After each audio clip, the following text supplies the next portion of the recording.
speaker is my fellow GAAP board member and friend, Jim Burr.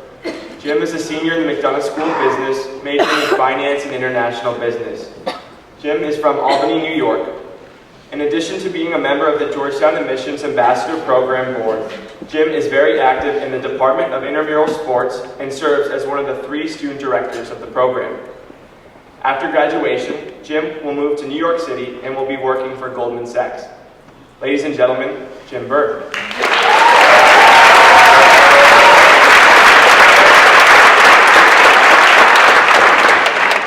I requested a step stool, but they were out. Those in the front are going to have to deal with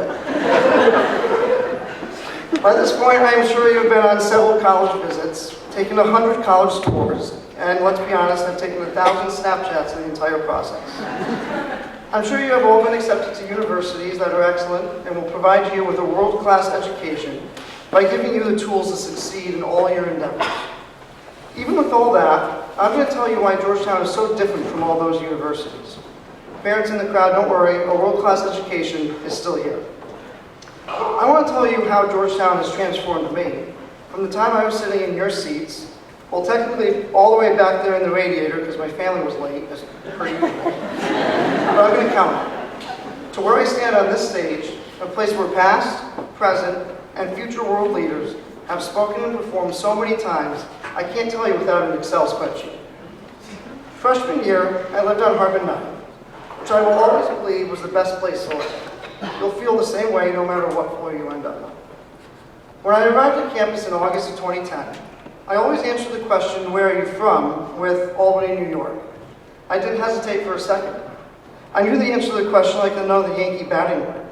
I mean, how can it be so hard to not know where you're from when you're answering the question 1,000 times a day? However, when I returned to campus this year following our Christmas break, I called my mother to tell her I had arrived. Hello, she said on the phone. Hey Mom, I'm home, I said. Oh, she shot back with. Oh, crap. I meant back at school. Let's just say we moved on in the conversation since she was not having my explanation again. But I began to wonder what had changed my answer. Thinking back, it was Harbin 9 that got it all started. Maybe it was the family floor dinners at Leo's with 15 people crowded around a single table, or watching the baseball playoffs with 2 of my best friends to this very day. It didn't hurt that they were Yankee fans. How about being evacuated at 5 a.m., aimlessly wandering as a group looking for food and a place to sleep? Whatever it might have been, it created a bond between strangers who have become as close as family over the past 4 years. This bond still exists today when we share stories of little moments that have made up our view of Georgetown, the place I now call home. You see, those moments created for me a group of people I would do anything for, a group I trust my life with. In my opinion, that does not just happen anywhere. It happens in a special place that gives you the opportunity to meet a group of people you love. It's a place where human connections still matter and are valued over texting, Facebook messaging, or even gramming. That's Instagram for those of us that don't have one. As my time went on, I became heavily involved in intramurals, refereeing and supervising football, basketball, soccer, and softball. In the beginning, I was scared of the competitive basketball games. Maybe it was the fact that I'm 5'6" and most of the players are 6'5". With the potential for confrontations, I often wanted to be in the library or my room rather than on the basketball court. Now, however, I say hello to almost all players I have encountered in my time in intramurals. What caused this transformation? As you spend some time around these grounds, you realize that we all bleed Hoya Blue. We become one by taking any problem of me versus you and turning it into us versus them. That might be the challenges of awaiting graduates or receiving a bad grade on an exam. Whatever the problem, regardless of the context, I have learned that as Hoyas we are one, not many. Think about it. We all yell the same chants at basketball games. It doesn't matter if we're in the Verizon Center or watching a game on any one of our televisions in our apartments. Intramurals has also taught me another thing about transformation. You may start your freshman year attached to your floor, but the amount of extracurricular activities here give you the ability to join several groups based on your interests. I cannot tell you one person who has not transformed themselves into a citizen who can identify with more people today than when they arrived on campus. Georgetown allows you to interact with people from different walks of life.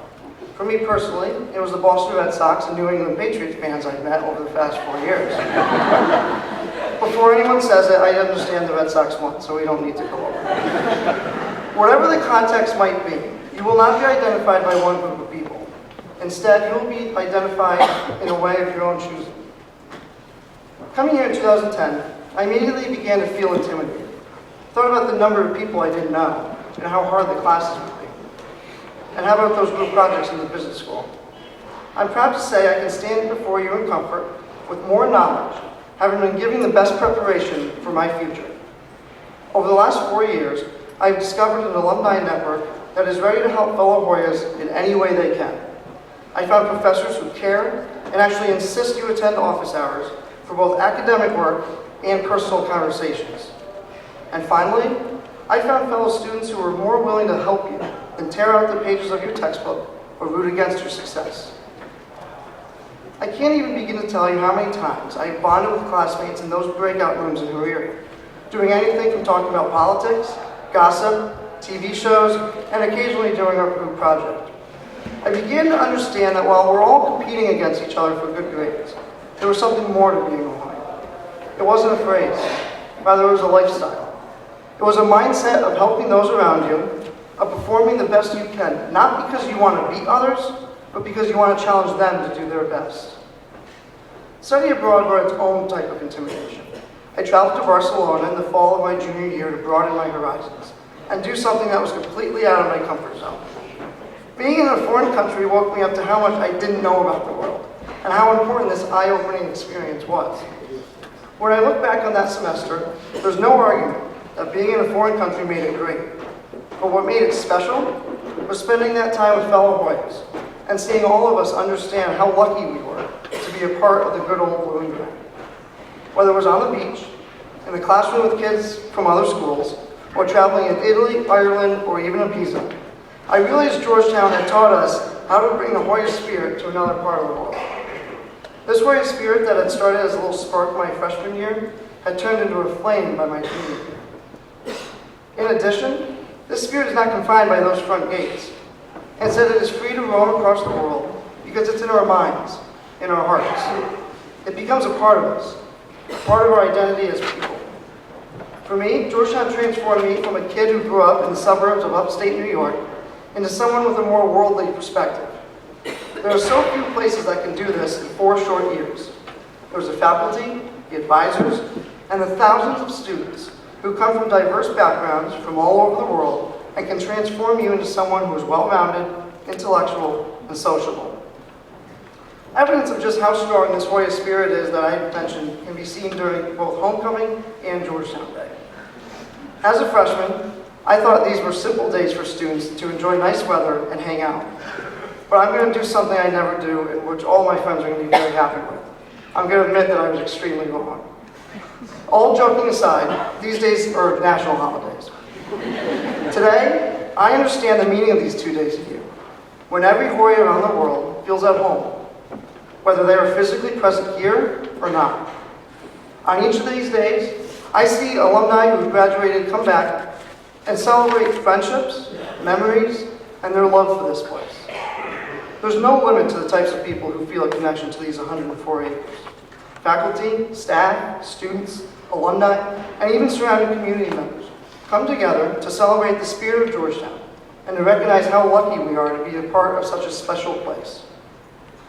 While these 2 days are the definition of the Hoya spirit, this love can be seen on any day of the year when you walk into a Georgetown legend, the Tombs.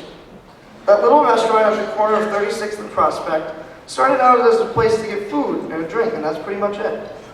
But as I stand here now, I say with confidence that it's a place you go to hang out with people you have one thing in common with. We all bleed Hoya blue. What caused this change?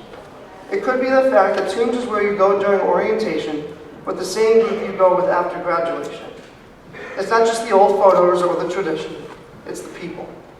Fellow students, neighbors, professors who take their students to lunch, and even the Tombs employees, many of whom are fellow Hoyas. The fact that such a diverse group of people can bond in a single location still amazes me. What I would ask of you is to find a place where neighborhood families sit right next to students for a Sunday morning brunch. The Tombs is one of those things that sets Georgetown apart from those other institutions I mentioned. It's the fact that Georgetown does not just train us to be students who can read and write, whether it's an institution that teaches us how to be personal, how to be human. I understand that places can provide a good education. As I mentioned in the beginning, I'm sure you have all been accepted into institutions that will give you the tools to succeed. But Georgetown's education is different. It's special. Remember that phrase, bleed Hoya blue? I find it so accurate because I believe, scratch that, I know that this place has its own heart, made up of every Hoya that has ever walked these grounds. When I walk through those front gates, that heartbeat speeds up a little bit. When I cross the Key Bridge with a full view of these majestic buildings, that heartbeat speeds up a little bit. When I walk into Tombs and see everyone who has become a part of my life over the past 4 years, that heartbeat speeds up a little bit. Any way you put it, I feel my heart immediately start to beat to the rhythm set by my fellow Hoyas on a daily basis. How can I be so confident? Because I can't name a place where you get into an argument with your roommate in the morning over sports, and then do countless hours of homework with them that night. I know that anywhere you are, regardless of the circumstances, if you yell out Hoya, you'll feel Saxon in return. How is it possible? Because of that heartbeat I just mentioned. As you walk around over the next couple of days, I want you to try to feel that heartbeat. Listen for it. If you do, then one day, I guarantee you that you will find a family of Hoyas who will value you, help you grow, challenge you, and never let go. Hoya Saxon and Georgetown forever.